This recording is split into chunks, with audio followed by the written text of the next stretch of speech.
Hello and welcome to Audible River. I am Alan Rice and I am very happy to be here with Pat Macias, Executive Director of the Museum of Northern California, Art, also known as MONCA, in Chico, California. I almost forgot the art part there, I'm sorry. That's okay, it's important. The most important part, isn't it? Hi, Pat. Hi. It's wonderful to finally connect here. So what is this place, this Museum of Art here? How did you get it here? Museum, it wasn't in the beginning. It was built in 1927 for the veterans. So it's a Veterans Memorial Hall. And it is a beautiful classical revival building. It's owned by the county, but it's right in the middle of the city. So we were lucky enough in 2009 to find the building. It had been empty for 12 years because they moved the veterans to a new space. And we suggested a museum. So there was a collector at that time that had a collection at Reed Applegate. And at that point, we decided that might be a good way to show his collection and to start an art museum in Chico, which didn't have one. Well, I've got to say, when I came to the opening here a couple of weeks ago for the, what is it called? The current exhibition is Perch, Flutter, and Soar because it's the Snow Goose Festival. Well, I have to say that I was so impressed. I mean, when you say museum, I'm thinking, well, is this Chico? Is this Butte County? I'm thinking like, okay, what kind of museum is this? And then I go, oh my God, this is real. I love this art. This is a quality place. And, but you started with Reed Applegate, and you're telling the story, and you say we. You were part of this from the beginning? Yes. Okay. Yes. So a woman named Trudy Duesenberg and I were shown the building, mm-hmm. and we started to say, so how can we get the community on board? And so we had some community meetings here and formed a board, and in 2011 applied to be a museum. And that's when we got our museum status, our 401c3. Okay, so yeah, I hadn't even thought about that. It's like you have to qualify to be a museum, to be called a museum. Okay, right. That's a thing. You can't just say I'm a museum. Well, I suppose you could, but so we have been doing shows since we opened in 2017. Mm-hmm. So it took us a while to do, and all we're using is the first 4,000 square feet of this building. Yeah, there's a lot more space here. What are you going to do with that? And there's a basement. So there are 17,000 square feet total. Oh my goodness. Do you have plans for all that? We do.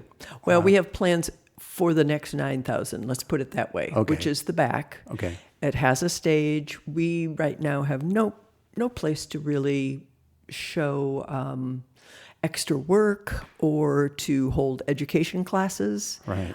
We do a lot of rentals already, mm-hmm. and concerts and workshops up in front, but they have to be pretty much the time that we're not open, mm-hmm. or it is during the time people are here too. Right, of course. So it would be nice to have the extra space to have these other events. It would. To take place.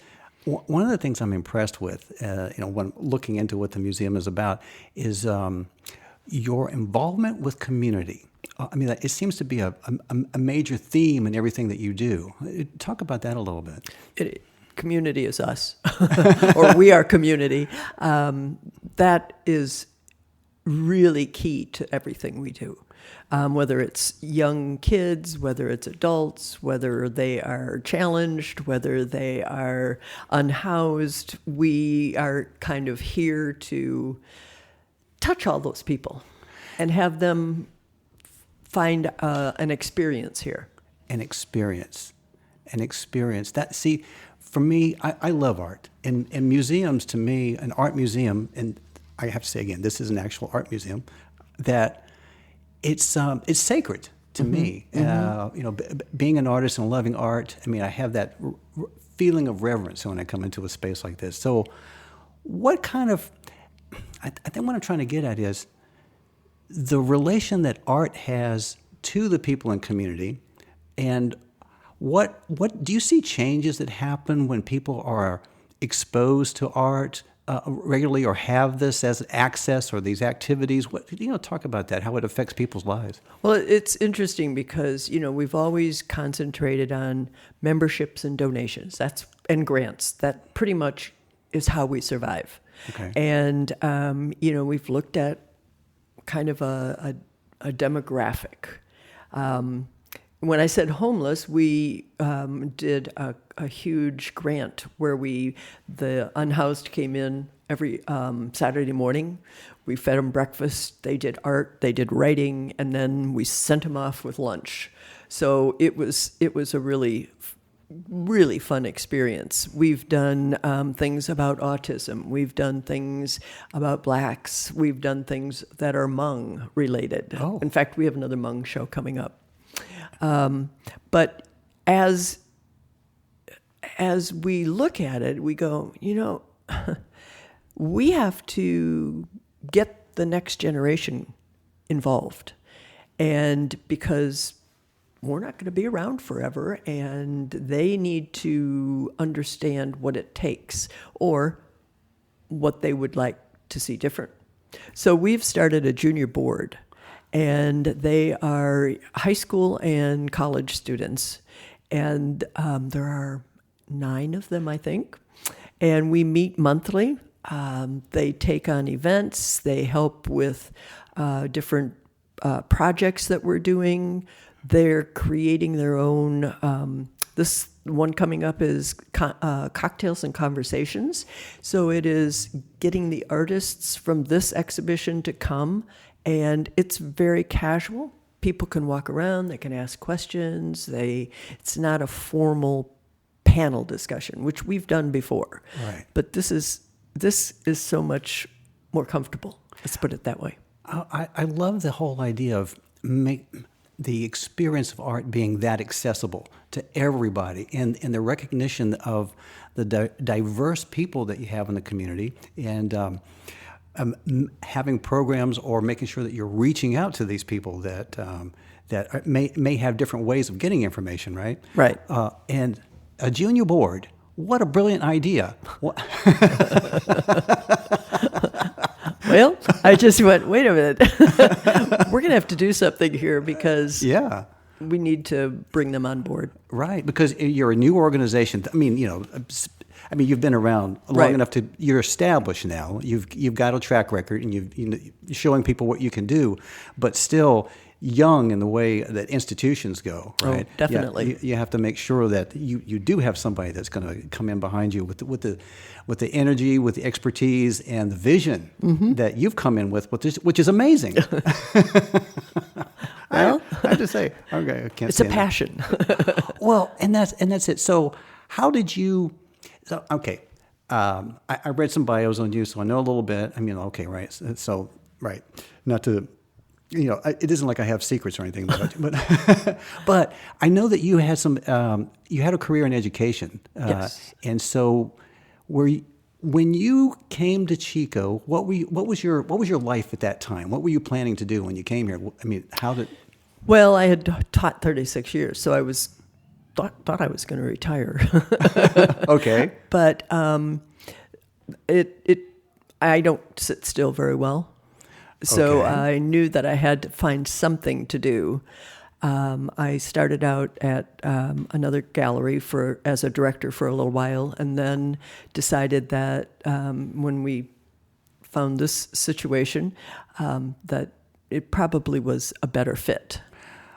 Okay, good. So you thought you were going to retire, but like you say, I mean, you're a creative spirit. You're not going to you're not just going to go take walks every day and go sit in the park. You're not. No, I take walks every day, but I don't sit in the park. Right, yeah, no, you're a very busy, active person. So this was I'm thinking about.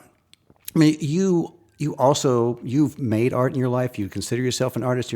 So I think the question I'm trying to get around to is like, does this feel like your art? Doing this, Raimy, does it feel like art? It does. It does. I don't know what it is to be the creator, because it takes a team. I'm not the creator. Right. It took a lot of us to come up with this vision and to carry it on, I look around, we're sitting in this little library right now, and there's a kids corner over there because I think it's important that kids learn about art early. We have a lot of people that just come in and at 4:00 in the afternoon come back, and it's kind of a date place. They sit and read, really? and they talk, and we have an old typewriter, so they love working on the old typewriter. Oh, wow. And then they're off to dinner or whatever. But it's fun to see not just people staring at art or talking about art, but also wanting to know a little bit more on their own. So you've offered a kind of, there's a space here that you can have different experiences, look into art, or, and that, I see the typewriter over there. I'm attracted to that. I'm just like, well, I want to hear the keys go ting, ting, ting. I know. We just did a membership party, and it was called Tap into MONCA. Oh, yeah? And we had typewriters and a tap dancer. Oh, my goodness, I missed that. I would love to have seen that. That was fun. Yeah. So, so that was an event that you had recently. You're regularly doing events. You had talked about that. And so what kind of things have you got coming up, just to give us a taste of what you do here? Well, coming up, we have weekly swing dance classes. Oh. They're from 6 to 8 on Thursday nights. So they're a fun group. You don't have to have a date. You can come singly. You can come with a date. There's always people to dance with. Do you have to know how to dance? No. Okay. No. She kind of teaches you. And by the end of the time, they have so much fun. I sit out here, so. Okay. Oh, you come to see, or you're just no, I have hanging to be up? here, so. Oh, I see. It's your job to be here, right? Right. Okay. We have a foot foundation class. So health and healing is a huge part of what we do. Oh, interesting. Art as health and healing. So we've had healthy body belly dancing for any size body, and what does it do as you're doing this? And they're going to start up again also. This foot foundation class is, if your feet feel good, you feel good, right? And so often that's not the case with your feet. So Why? She helps you exercise them and talks about how to best work on them. Well, you're kind of stretching the idea of art in my mind. I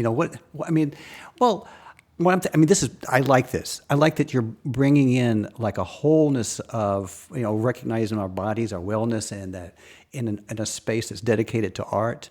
And that, I think, to me, what I find wonderful about this is that any kind of exposure to art, it wakes up something. There's something else that happens in our system, in our brain, or I don't know how you want to talk about it, but there's a kind of creative engagement that happens when you're allowed in an artistic environment.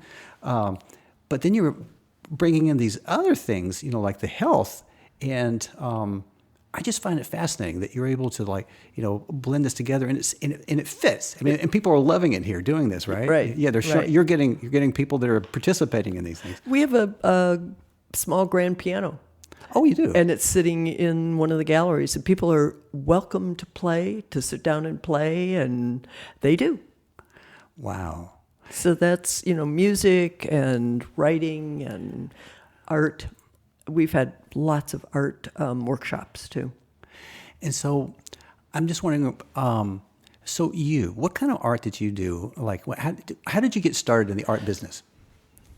Well, my parents were both artists, so maybe I didn't have a choice. No. And then my master's is in printmaking, but I was foolish to think that I would ever have the money to set up a huge studio. So I paint, mixed media painting. Okay. When I have time. When you have time, yes, yeah. I love to paint. I was actually just starting to paint when I got your call to come over. We were ready. Sorry. No, that's okay. The easel's there when I get back. So, right. But yeah, painting. So what kind of media do you use? Mixed media. Acrylic. Yeah. I like acrylic too. Because it dries fast. Yeah. Color's not quite as nice sometimes, but okay, it can change.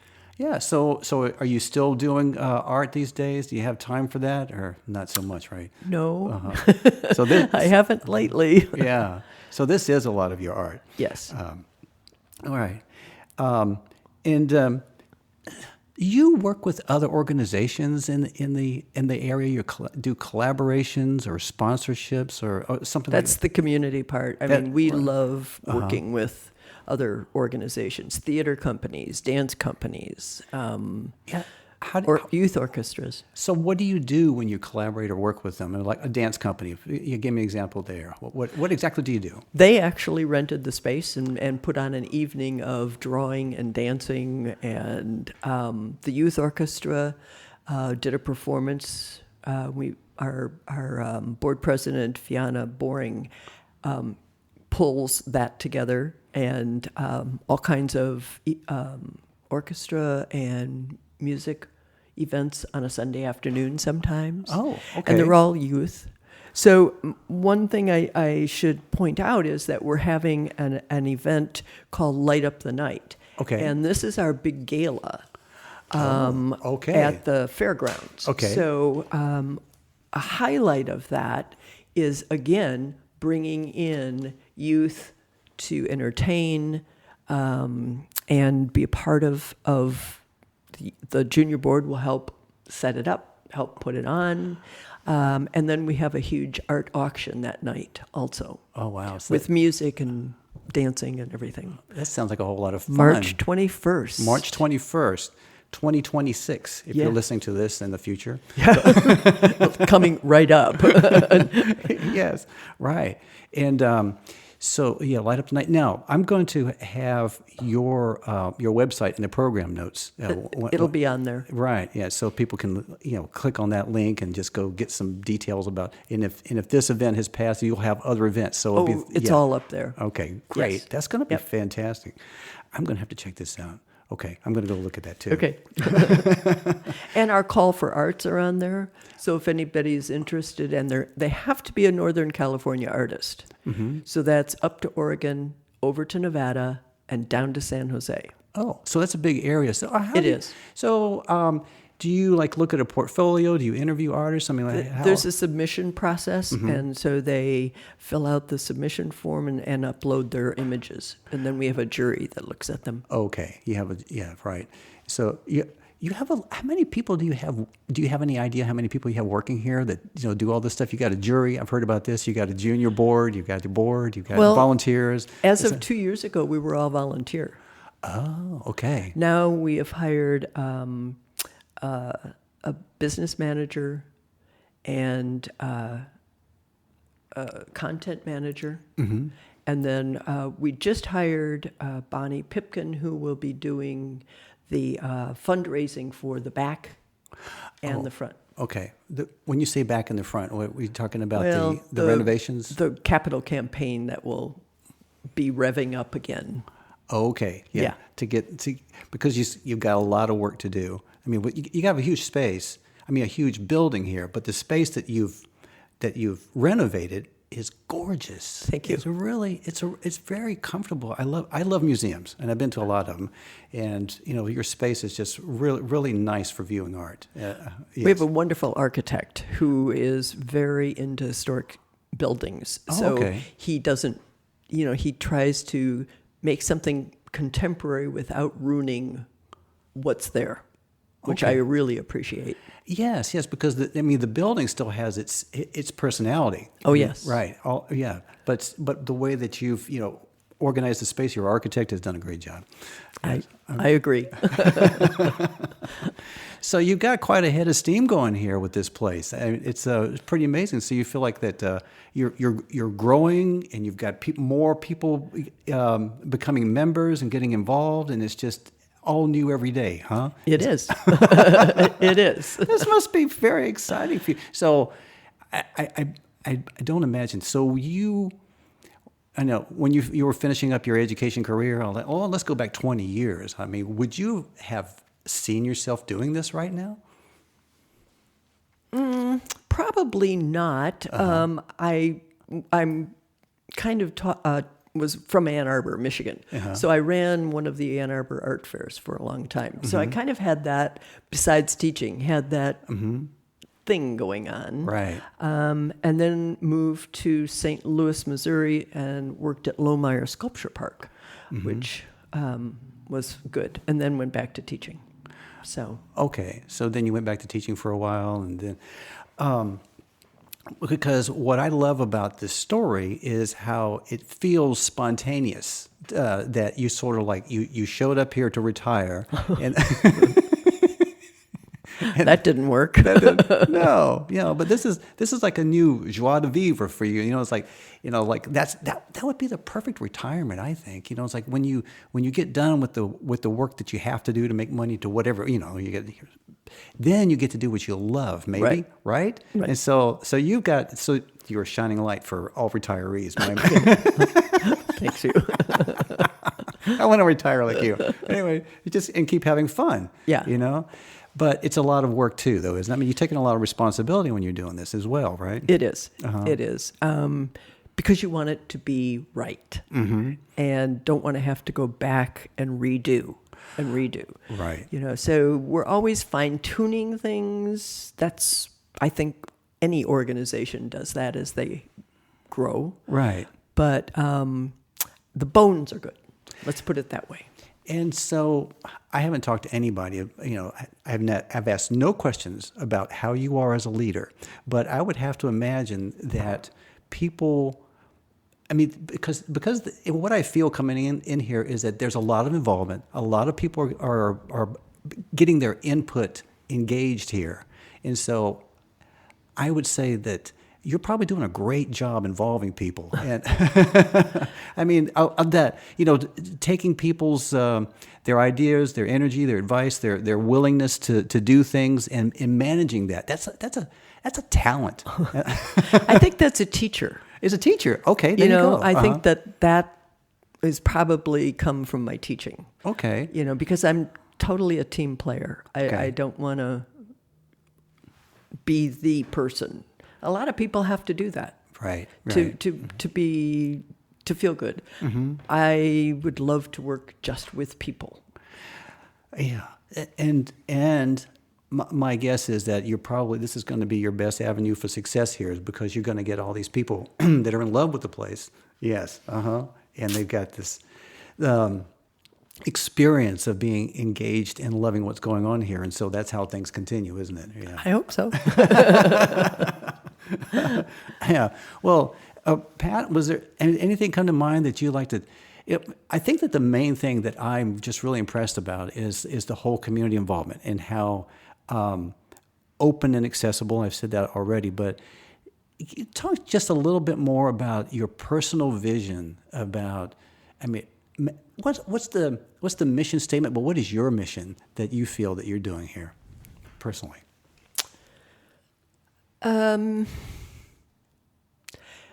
Part of it is making art accessible, and people will come in and it's the first time they've been in a museum, or no, I don't do art, but they leave more engaged. Right. And that's, I think, my personal goal is to say, how can I make them have a good adventure here? They'll remember it, they'll come back, they'll support it, they'll go talk about it. And I think that's how things grow. You know what I noticed about what you just said? You didn't talk about the place, you didn't talk about the art, you talked about the people. Yes. So the people, they're the museum. they're the museum, right? Right. And so I was like, that was very very touching to me. That's your vision. That's how you see it with the people, and that the people are being changed and being involved with the art. You know what? Yeah. Okay. I'm just really loving this idea. I'm just going to sit here and just take that in for a moment. Okay. Thank you so much. You're welcome.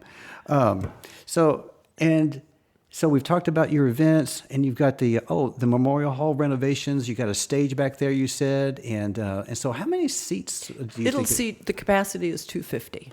250. That's a pretty good venue. It Right. is, and so many people have said, "Oh, good, it's an intimate audience." You know, it's not 600, it's not 1,000. It's and they're not permanent seats. Oh. So it's a space. Oh, a space. Okay, So right. it could be a large installation. It could be a summer camp for kids in the summer. It's just a huge space that we put chairs up every time we do something, but we do that now. Okay, well, I'm seeing. Oh, right. So it has multi-purposes then. Yes. It could be used for a lot of different things. Yep. Wow, you just got such a great. I mean, what an amazing gift that this is. Oh, I know. Wow, that you're allowed to use this space, and you're saying that the county owns it, or Yes, the county owns it.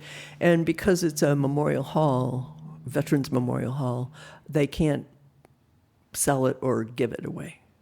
So it'll always remain with the county. It'll always remain with the county, and and not to get too much into your business, but you have a contract or something. Yeah, we have a lease. You have a lease that so it's it's not going to get pulled out from under you. Or We something. hope not. Yeah, no, because this is so wonderful, and I bet the county's just really very pleased that it's being put to good use now. Yeah, right. they I would are. think so, right. They Yeah, are. and the veterans, they're okay. They got a. Yes. I go sometimes to their meetings. We still have to get some okays. You know, we had the high schools put a beautiful mural on the alley side, and I actually had to go and ask if we could do that because it is their building. Oh, I see. Right. So you still have to be respectful, of the things that they would approve, and that's all. And as you walked in, I don't know if you saw, but there's a big exhibition that's always up in the glassed-in cases about veterans. I did notice that. Yes. Okay. So you always have that honoring the veterans, and that this is actually their space that they're. So in a way, are they donating their space to you? Pretty much. And every other year we have a veterans exhibition. So we have veteran artists that apply and have a show. This year we had a veteran dinner for them too. So which was really, we hadn't done that before, and I think it was really needed. Wow. You with the ideas. That's great. I know, right? Good or bad. Good or bad. You're going to get it going either way, right? Right. Yes. Yeah.